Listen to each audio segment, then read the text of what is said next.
এবারে পুরো খবর। ঢাকা জেলার দক্ষিণ কেরানীগঞ্জে 2 শিশু সহ একই পরিবারের 4 জনকে হত্যা করা হয়েছে। বুধবার সকালে তেঘুরিয়া ইউনিয়নের কদমপুর গ্রামের একটি বহুতল আবাসিক ভবনের 2য় তলার ফ্ল্যাট থেকে লাশগুলো উদ্ধার করে পুলিশ। পুলিশ জানায় মরদেহগুলোর হাত, পা ও মুখ বাঁধা অবস্থায় তোশকে মোড়ানো ছিল।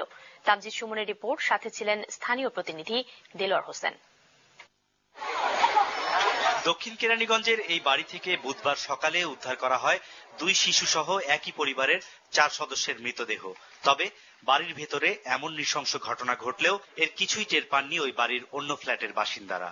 আজকে এই যে অবস্থা, তালা মানে লাগছিল, কালকে আজকে ছেলেটা আইছে, খালা কি ওরা কি গেল গানি, আজকে আবার তালা নাই। এলাম তাহলে দেহ ধাক্কা দেওয়া, হয়তো ভিতরে মানুষ আছে, তালা না থাকলে তো মানুষ থাকবে ভিতরে, তো ভিতরে ধাক্কা দেওয়া দেখে কি এই অবস্থা। প্রতিবেশীরা বলছেন, যারা খুন হয়েছেন তারা 2 মাস আগে ভাড়া নিয়েছিলেন এই বাসা। তবে বেশিরভাগ সময়ে ওই ফ্ল্যাটটি তালা বন্ধ থাকতো, আর তাদের সাথে অন্য ফ্ল্যাটের বাসিন্দাদের কোনো সখ্যতা ছিল না বলেও জানান তারা। কারোর সাথে ঝগড়া করতে দেখিনি, আর মানে কথাটা তো বলতে সবসময় দেখতাম লক করা।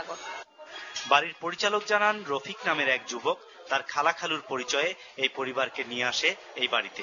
তবে রফিক এখন পলাতক। আমি বলছি যে ফ্যামিলি বাচ্চা আমি ভাড়া দিব না। প্রথম 2 জন আছে, নিয়মিত থাকতো না, তালা দেওয়া লোক থাওয়া থাকতো। মহিলা গ্যাস ঠেলা দিছে, তখন যে বিশ্রী গন্ধ, আর দেখা যাচ্ছে এই লাশ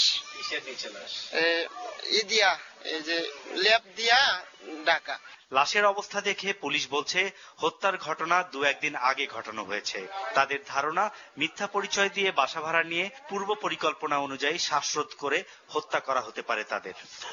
লাশের যে সাইন সিমটম সে অনুযায়ী তো অবশ্যই তাদেরকে হত্যা করা হয়েছে। কি কারণ হয়েছে যে 2 সদস্যকে আমরা পাচ্ছি না। তাদের সাথে যে আরো আমরা ধারণা করতেছি 2 জন ছিল, তারা প্রায় এখানে আসতো। তারা কারা, তাদের আইডেন্টিফাই করতে পারলে আমরা আশা করি এই মামলা রহস্য উদ্ঘাটন হয়ে যাবে। এই ঘটনায় জিজ্ঞাসাবাদের জন্য বাসার কেয়ারটেকারকে আটক করেছে police. Tamjid Suman, NTV news, Dhaka. মার্কিন প্রেসিডেন্ট বারাক ওবামা